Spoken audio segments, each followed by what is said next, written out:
Hello everybody, Law here. So 3.2 has officially gone live for everybody in the Star Citizen community to enjoy, and it brings with it several quality of life improvements I'm going to go over for you now. First is the new interface for quantum traveling. Pressing B will bring up a series of available jump points. To jump to one, simply aim your reticule over the point you want to visit, and a HUD overlay will appear that plots the jump point calculations and spools up the drive. If your ship hasn't already spooled up at that point, you can tap B to initiate the spooling process.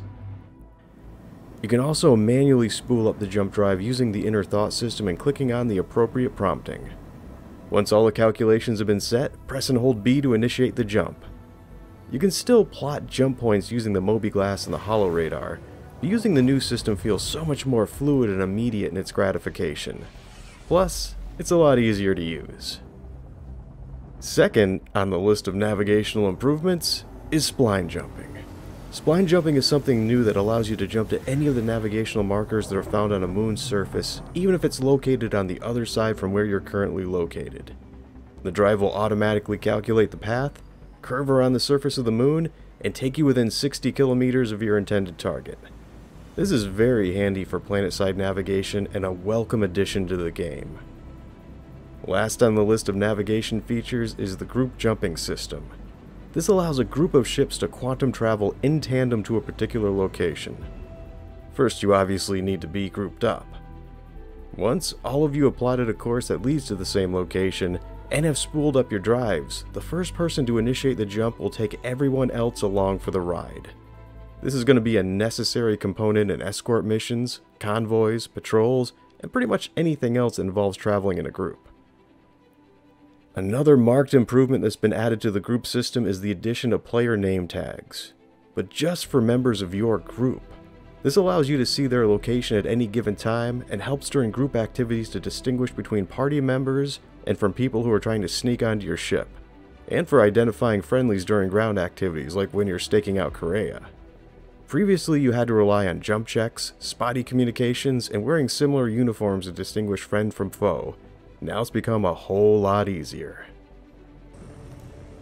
Among the growing list of quality of life innovations is the addition of shop kiosks.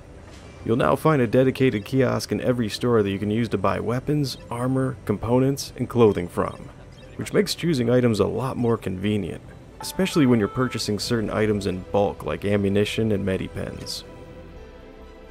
New ships are now flyable in 3.2, including the Aegis Eclipse, the Asperia Blade, and the Anvil Hurricane, as well as the newly reworked versions of the Avenger Titan, Renegade, Warlock, and Stalker. I have a video that goes into further detail about the Avenger Rework in case you want to know more about it, and I'll post that link in the description of this video. Several new sets of armor have also been added into the Star Citizen universe and can be found among the various landing zones throughout Stanton. This includes the Legacy Marine Armor set that you can find at Port Olisar, and the new Outland Armor sets that are available at Grimhacks, and partially available over at Levski. You can check out my video on these as well for more information on them, and likewise, a link to it should also be found in the description for this video. And what good would new armor be without something to shoot 'em up? So several new guns have been added to the growing arsenal of FPS weapons, including the Scalpel Ballistic Sniper Rifle, the Demico Energy Light Machine Gun, and the Gemini F-55 Ballistic Light Machine Gun. There's also a large variety of alternative gun skins that are now being provided at the arms store, and peripherals for the guns including scopes and muzzle attachments.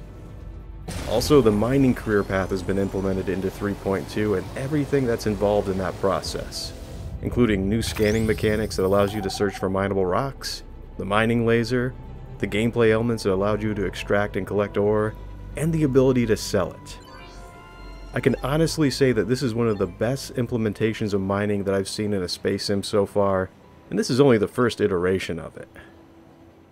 Just recently, a new and welcome addition has been added to the Dumper's Depot. Not only can you buy shields, power supplies, and quantum drives, but you can now purchase weapons for your ship, which as we all know is the next step in phasing out the electronic access store and completely integrating it and its functions into the game.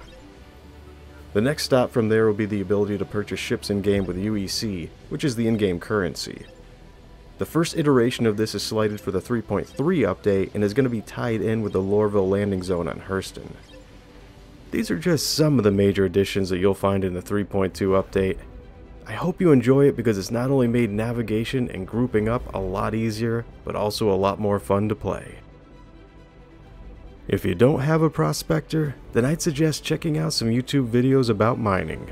Like, say, mine for instance, that I'll be providing a link to in the description of this video. Or try to borrow one from a friend. And remember, as a last resort, you could always open up the in-game chat and ask if someone would be willing to lend you theirs. The community is very supportive, so don't be afraid to ask. This is Law of the West, wishing you a great gaming experience. Thanks for tuning in, and take care.